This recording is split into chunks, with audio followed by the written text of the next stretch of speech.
Welcome to the 24th Annual Miami Jewish Film Festival, one of the world's largest and oldest Jewish cultural events. My name is Rabbi Norman Lipson. I'm very happy to be moderating a virtual conversation with Arthur Borgnis, creator, director, writer, and co-producer of the Yiddish film Oylem, World, premiering at this year's film festival. A warm thank you to all of the members and sponsors, community partners, volunteers, film lovers, and especially our presenting sponsors, the Center for the Advancement of Jewish Education and the Greater Miami Jewish Federation for their continued support throughout the years. Thank all of you for joining us. It's an honor to meet and speak with you, Mr. Borgnis, about your beautifully home. I watched it. I was moved. Someone asked me, did I enjoy it? I said, no, because it's not that kind of a film to enjoy. So I prepared some questions, which hopefully we can use for discussion about this amazing production of yours. Let me start with the very beginning. The title of the film is intriguing, Oylem. How did you come to that as a title? It was, in a certain way, quite obvious. Oylem has three different meanings. It came from Hebrew, who means word, but it means also crowd, and it means also eternity. And the way that I tell the movie, that I shoot the movie, I like to work with some paradox, because I think that it's like a machloket, you know, that somebody is going to one direction. And I think that with the paradox, you can develop more level of reflection and a kind of sensibility, you know. So that's why I choose Oylem. And I would like also a Yiddish title, but also that it's a Hebrew name, you know, that make a connection between past and present in a certain way. I understand, and that your reasoning behind it makes a great deal of sense as I look back now on the film, the transitioning, which I'll ask you more about in just a little bit. One question which has two parts to it. I want to know, for whom was the film made? Why in Yiddish? And I guess another part, why black and white? I would like to try to make a modest contribution to the history of the world, of the Jewish world before the Shoah. We had a lot of documentary and film about the Shoah, and I cannot say I'm happy, this is not the right word, but it's important. But there is so few movies about the world before. And the project of the Nazi was not only to kill the Jewish people, but it was also, they begin in 1933 with the Autodafé, where they burned in Berlin Freud, Walter Benjamin, Gershon Scholem, and many interesting Jewish writers. And they would like to kill every trace of culture. And to me, it was a kind of, how can I say, maybe a kind of resistance to say, okay, this is not here anymore, but a culture and a language can never die. You know, we just have to practice this language. We just have to be interesting in the culture, and they will come alive. And Hebrew is probably the best example in the language history. You know, 1 century before, it's a kind of miracle that now Hebrew is and also when I begin to write the project, I saw about what Isaac Bashevis Singer said when he received the Nobel Literature Prize.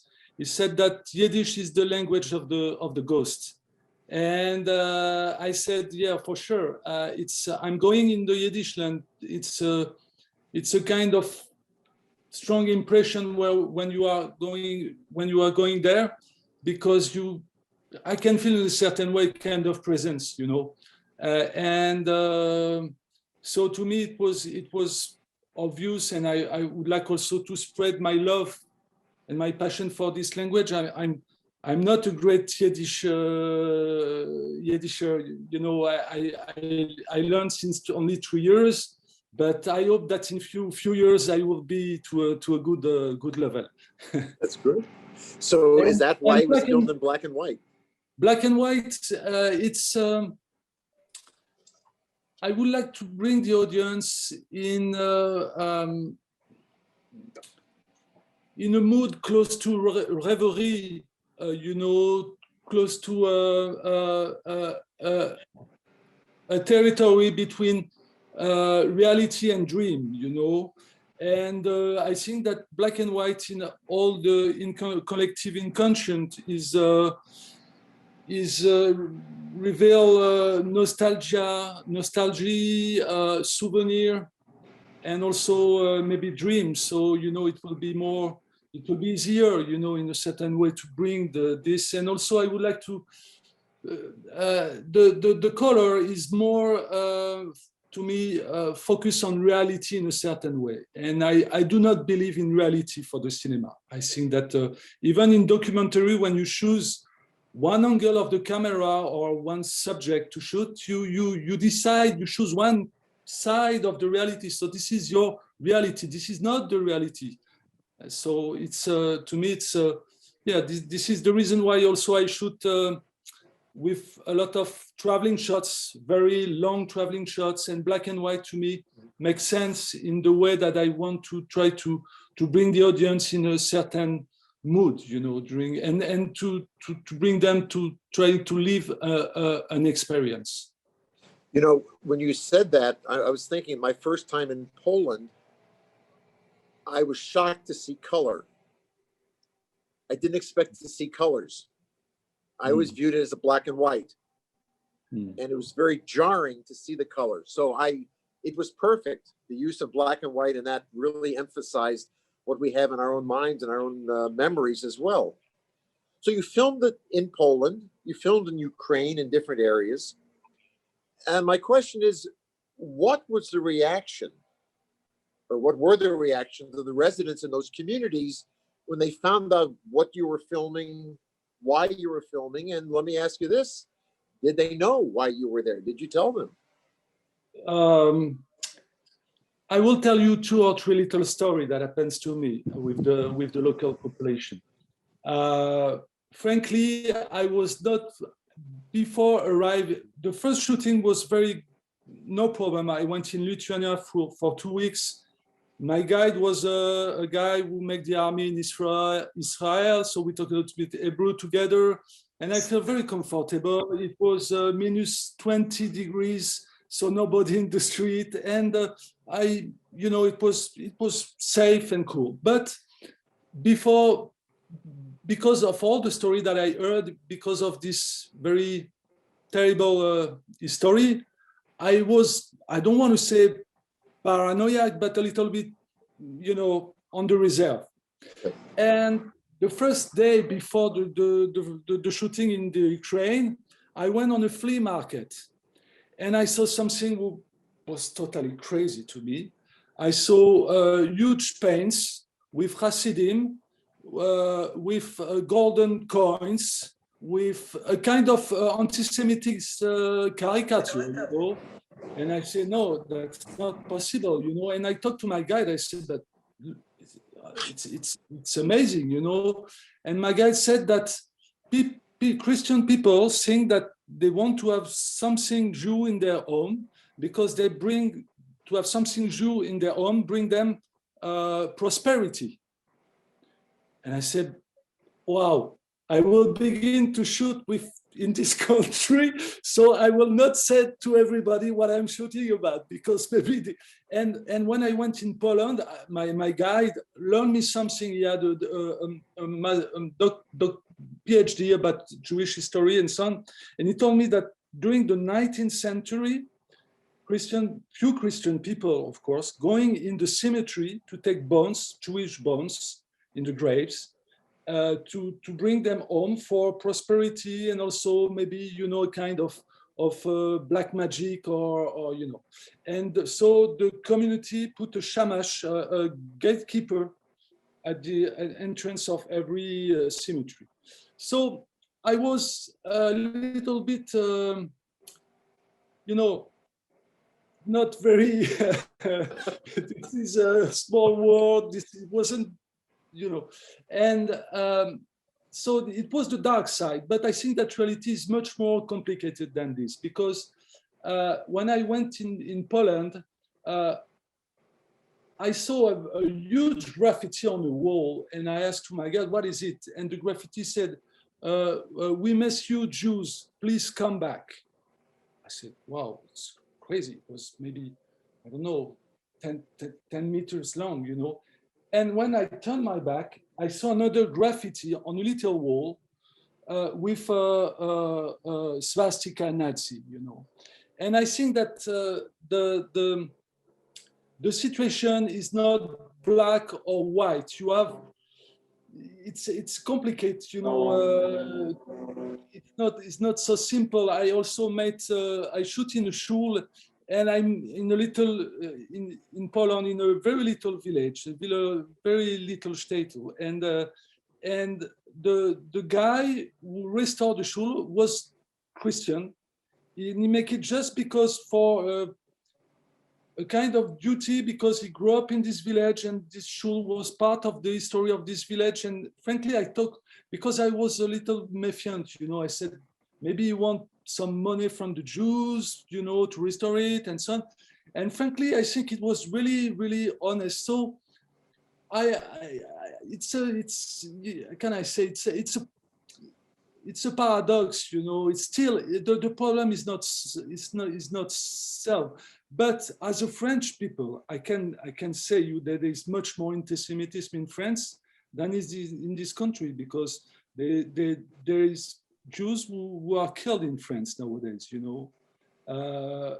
It's another kind of anti-Semitism. It's an Islamic anti-Semitism, but it's still an anti-Semitism. So. The situation is really very strange, very strange. But I met also beautiful people who were very happy but to tell you the truth, in the Ukraine, I was very discreet. When people come to see me and, oh, what are you? I said that it was just a documentary about the history on Ukraine. That's it, and I don't want. That's as far as you went. Yeah, all right, I understand. How long did it take for you to make the film? Because I saw those winters and I was freezing. Yeah. Just looking at the scenes, like Dr. Zhivago, it was brutal. How long did it take you to make the entire film? I have a scoop. You can buy. I don't know if you can make some advertisement for material, but Sony said that the material, that the camera cannot go over -10, and I shoot by -20 with the material. So Sony is very good. In fact, I shoot during three different sessions. I shoot because I want to shoot, of course, in different countries, but also I want that the season play an allegory part in the movie. So I began to shoot in Lithuania for 2 weeks of 6 days, because I need to show to some people that I hope that they will co-produce the movie, how the movie will look like, because it's when I tell the story and I send them the screenplay and my note of director, it was too abstract to see how it looked like, Mm-hmm. and very so different that the usual way of make a movie. So I also need to I have few doubts, to tell you the truth, that I can make a movie of more than 1 hour with this kind of shooting. I mean, without any faces, without anybody in the shot, just to hear the voices. And so I need to confront my ideas with the shooting. So I shoot first 2 weeks in Lithuania, then I shoot 3 weeks in the Ukraine, essentially in Galicia. Lviv was the best base camp, if I can say, and we went close to the Romanian borders. I think that we drove almost 4,000 kilometers in this area of, and then then the last part of the shooting was in Poland. In Poland, Yeah, 2 weeks. So I shoot 7 weeks of 6 days. What I noticed one of the many things I noticed in the film, that there, and you made reference to it, there was not a single person, just these haunting voices, and throughout the film, the wind. And it reminded me of, the word ruach means wind and also means spirit.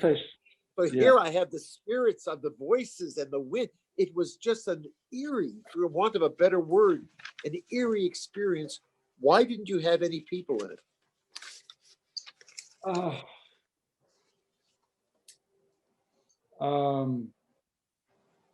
To me, the wind was a kind of nefesh, ruach nefesh. Soul, yeah.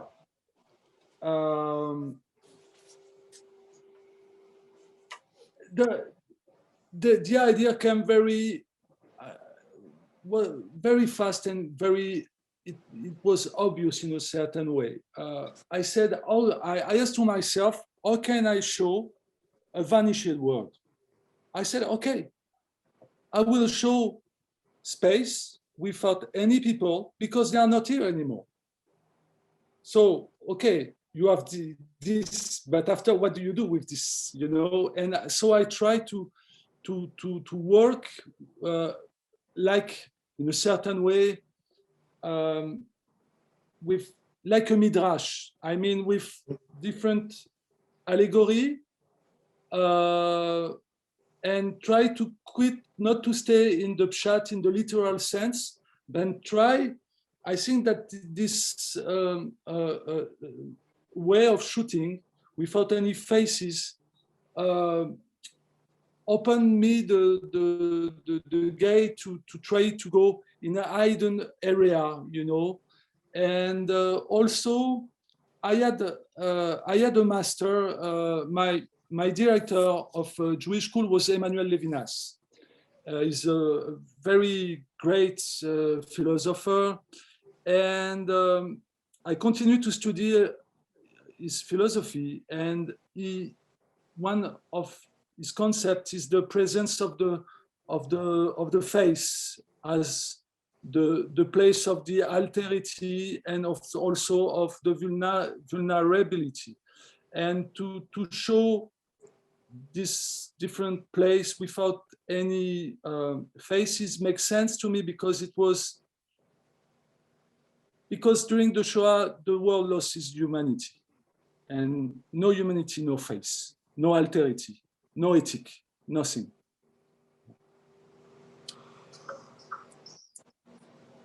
There were numbers of transitions in your film when the scenes would go to black.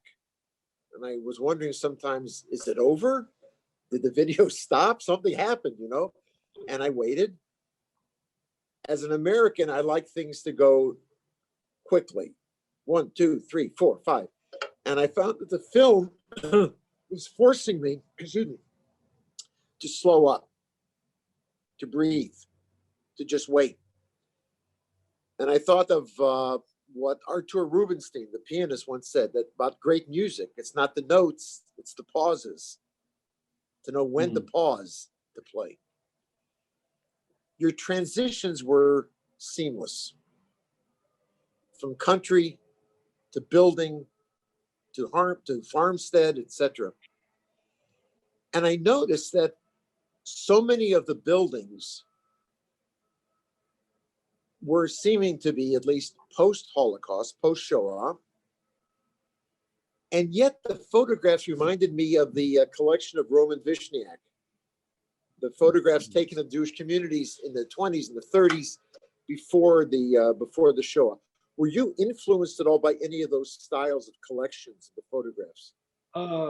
I have two books of Vishniak, of course, in my place, and so probably in conscious, you know, this because it was so strong, and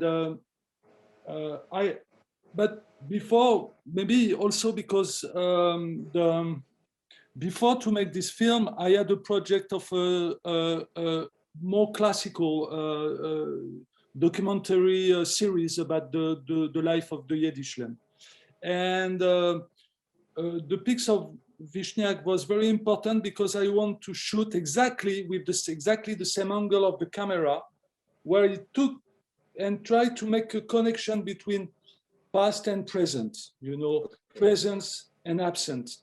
And also Oylem is always trying between the voices and the empty space to try to make a connection between past and present all the time, because the voices are the voice from the past, but I'm shooting now in a world would disappear. So it's a kind of, you know, always a dialogue, if I can say, between past and present.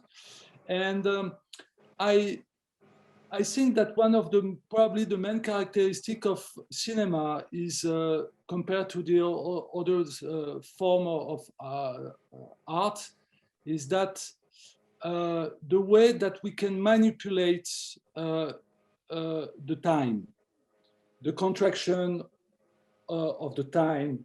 We can tell a whole life only in 1 hour or two. It's absolutely crazy. And I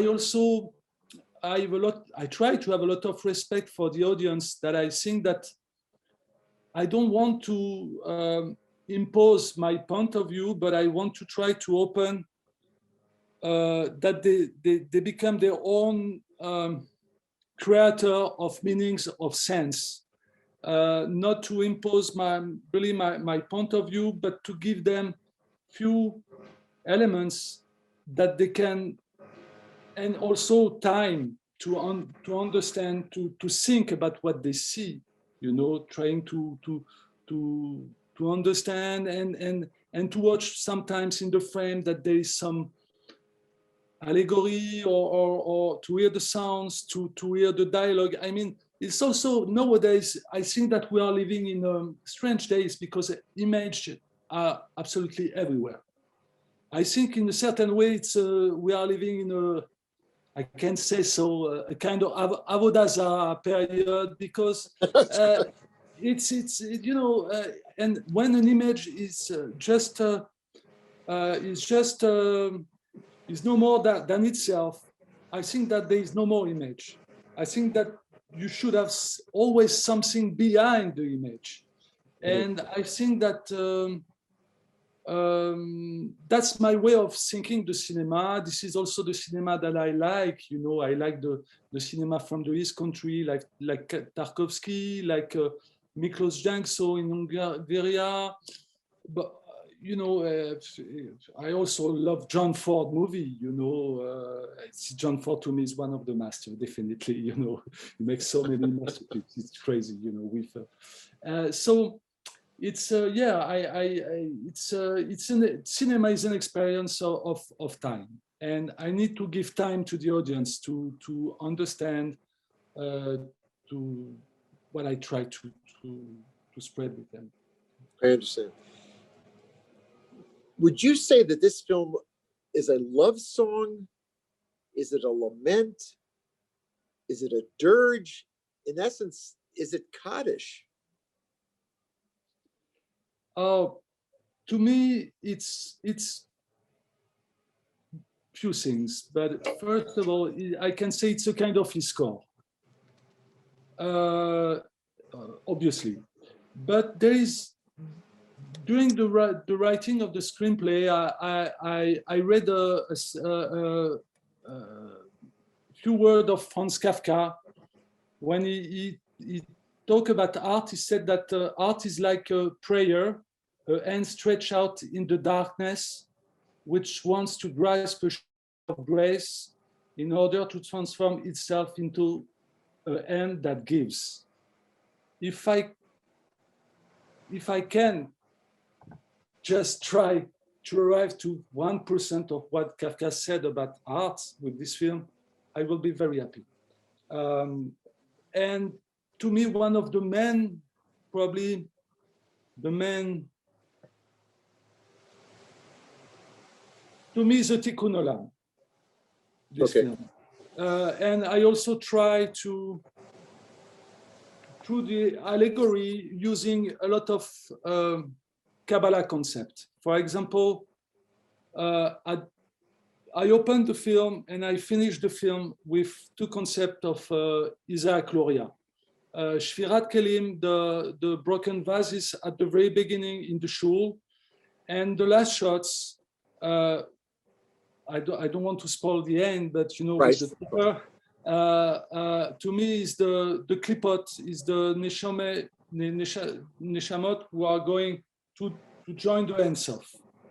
And so also the chair is to me the chair of the Malchut. I try to put, you know, the concept of the Kabbalah and few others influence me, and I try to find a way to, with the text, to find a way with the camera to more than illustrate, but to try to, yeah. You know, when you mention about with the Kabbalah, with mysticism and Klippa, I always think of the onion. You know, you peel back one layer, and the Hebrew phrase "Hamevin Yavin," the wise one understands. You allow for that to happen to the viewer of the film. You get out of it what you get out of it, but there's always something deeper. There's always something more. If you're looking at it one level, just Shoah, destruction, what was, good. This is also, you got it. If you're looking for something more, you find that as well. So the line from Pirkei Avot, "Afachba v'afachba de kuleba," keep digging and you're going to find it all there. I think your film does that quite beautifully. The film started out, and the cadence of the narrator, I turned to my wife and I said, why does this remind me of Edgar Allan Poe, The Raven? The cadence of the poem, quote the Raven, never, boom, boom, boom. And then I find out that, my God, these are Yiddish poems and Yiddish poets. And when I was looking at the credits at the end, the question is, how did you determine which Yiddish poets to use, what sections to use? It was overwhelming when I saw what you were doing there. Well, thank you very much, Robert. At the very beginning of the project, I would like to, through only one life of one Jew who lived in the Yiddish land before the Shoah, trying to tell about few important things of the Yiddishkeit, like I mean, this is not really new because even with Bet Hillel and Bet Shammai, it's a long story, but I mean the relationship between tradition and modernity, about the importance of the knowledge with the cheder, for example, and that the connaissance is very important. I would like also to bring some references, historical references, but I didn't want to make a real historical documentary. I like the idea of fragments. I like the idea of textual fragments who respond to themselves, you know, like in a Gemara pages and so we read with Anna Gerasimov, who also helped me to write the screenplay, thousands and thousands of pages in French and in English. I also tried to find in Iskerbourg some description from the past. And then we we make some cut up of different of 14 different authors, and at the beginning I didn't want to talk directly to the Shoah, because I think that the movie was strong enough with the empty space, only the voices, that the Shoah will be everywhere, and I don't want to, it was too much, too obvious. And I read this book of this little boy from Lithuania who was in a certain way kind of Anne Frank.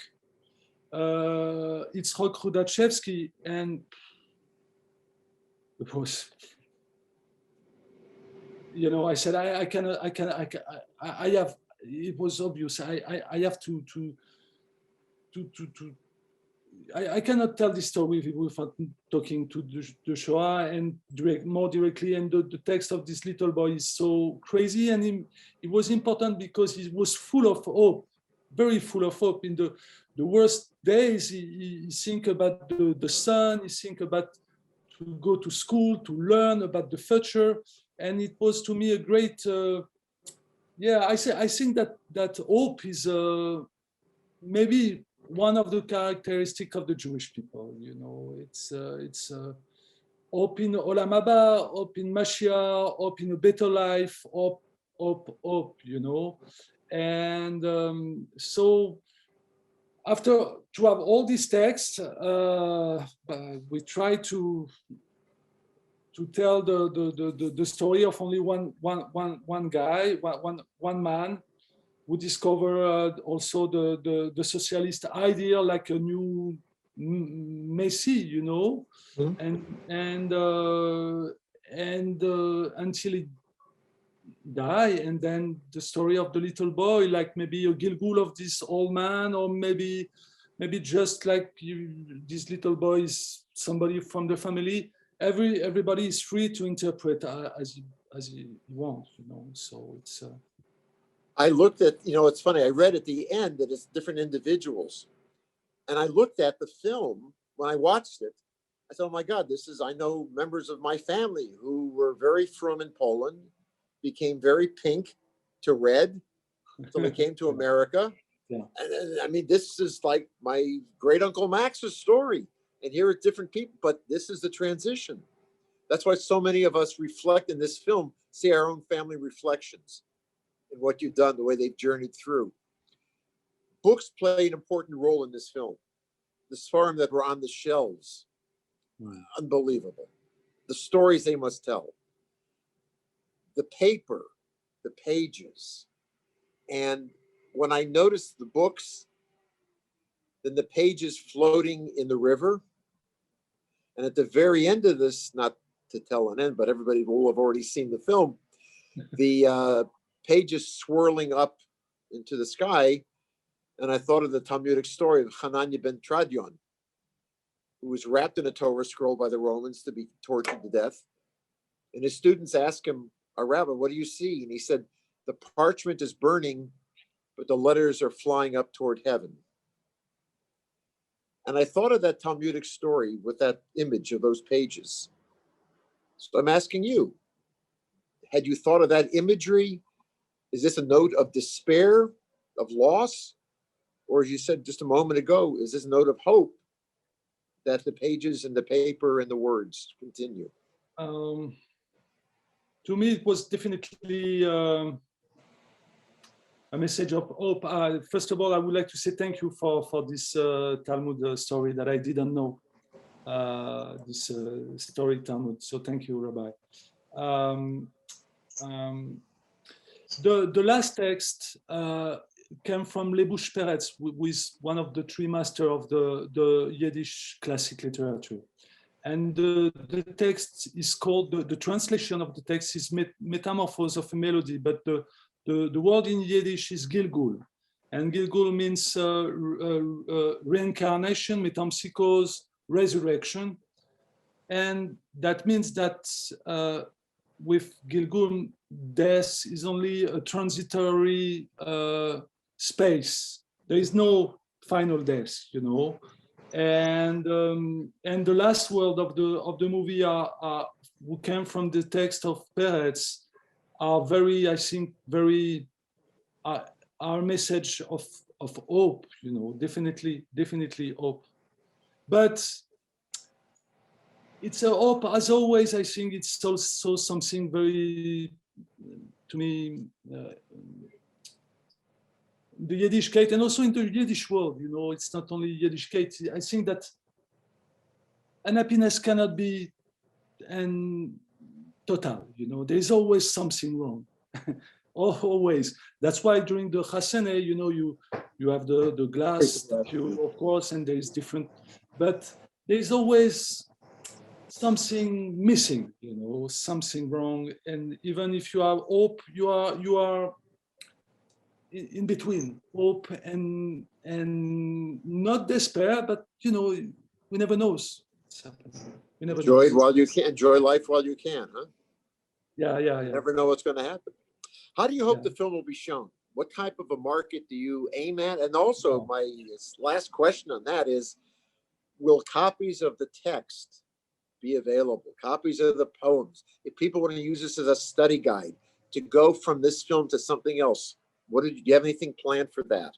Oh, alors, first of all, we hope that the film will be selected in numerous festivals. I'm very happy and I'm very grateful for the Miami Jewish Festival who select the movie. You are the first festival, and I hope that you will like it, and I hope that it's the first of a long line of festival, because as you said, it's not a very commercial movie, if I can say. You know, the choices that I make, black and white, only in Yiddish, with subtitles. I think that it will be difficult to find something more difficult to do in a certain way for the commercial part. So the festivals are very important, because it's the way to find a distributor for us. Of course, I hope that we will find a distributor, because I would like that, even if just one city here and there, show the film in the cinema, because I work a lot the sound and the light, and I think it will be, and I want to make film for cinema, not for TV. But of course, if TV want to show it, no problem. So it's really important, and also I want that. I hope that we can meet, but now with the coronavirus and the festival, it's really difficult to meet distributor, and also co-producer for the next movie will be more in a certain way conventional. I mean, with actor, you know. Right, I understand. Yeah, I understand. What was the end of your and of course for the reading, I will be very happy to send you, Rabbi, all the text with the Yiddish and the translation in English and the references. I will drop you this tomorrow with great pleasure. Beautiful. Thank you. You will free to you know, it's and I have the project to make a book of picture with all the poem, with the translation in of course the text in Yiddish, the transliteration of Yiddish, English, French, and Hebrew translation. Will this film be shown in Israel? I hope. I'm just curious. My last question. You had mentioned that you said there's more anti-Semitism going on in France than in Poland. Yeah. That in itself is a jarring statement to hear, and for you as a Frenchman to say. How do you view that down the road? This is just this question wasn't prepared in advance, but what's going to be? I know lo navi, ani no lo navi, avi lo navi. My father was not a prophet. I'm not a prophet. What do you see happening down the road with France and anti-Semitism? Oh, I think it's a very long. Frankly, I am not very optimistic, because I think that I make 25 years ago, I make a documentary in the suburb And I saw a little boy who were born in France and who were for the Islamist party in Algeria, you know. And I think that there's a mix of different things. But the first thing is that sometimes for electoral things, arrangement, you know, few politics close their eyes about what's happening in different mosques. You know, that I saw it. I can tell you, this is not, you know, and it continue a little bit, you know, for sure. I think that since school is very, very, very, very important, and you have some, we have what we call the Paris Aliyah sometimes. I mean that you have people, Jewish people from the west area of Paris who move to the east area because it become very, very, you know, dangerous in a way. Yeah, really. We had regularly. When I was young, it was a different kind of anti-Semitism. I had problem with some kind of neo-Nazi when I was in school, but it was in a certain way very, very few. Now, for example, you have the Miss France, you know, the election of Miss France. Her father is an Israeli guy, and she received thousands of insults, anti-Semitism insults on Facebook and everywhere. It's absolutely crazy, absolutely crazy. I think that now France is probably the country where there is a much more Jews who are living to make their Aliyah in Israel. So it's a very long. There's a. I grew up with some Arabian guys, you know, in my neighborhood, and we never talk about that. No problem. It was okay, you know, and you know, we had respect for each other, no problem. But since the first Gulf War, Gulf War, yeah. It changed a lot. It changed a lot, and I'm not very optimistic, really. You know, it's and yeah, and you have also some politics from the left field who try to use what's happening in Israel with the Palestinians in France, and you know, to play with the fire in a certain way, you know, and with the community to bring the community, a part of the Arab community to vote for them and so on. So it's much more complicated than what, but it's a part of the problem, and it's crazy. It's really crazy.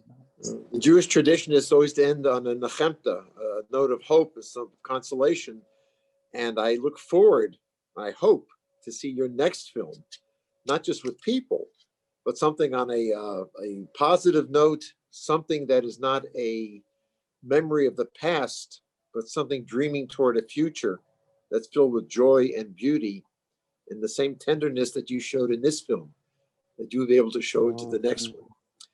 My deep thanks and appreciation to Arthur Borgnis, creator, director, writer, and co-producer of the beautiful film Oylem, for joining us today. Once again, I thank all of you, the members and volunteers, our presenting sponsors, the Center for the Advancement of Jewish Education, Greater Miami Jewish Federation, for their continued support in this wonderful project. But most of all, thanks to you, our audience, for participating in the 24th Annual Miami Jewish Film Festival. I'm Rabbi Norman Lipson, and I bid you all adieu until next time.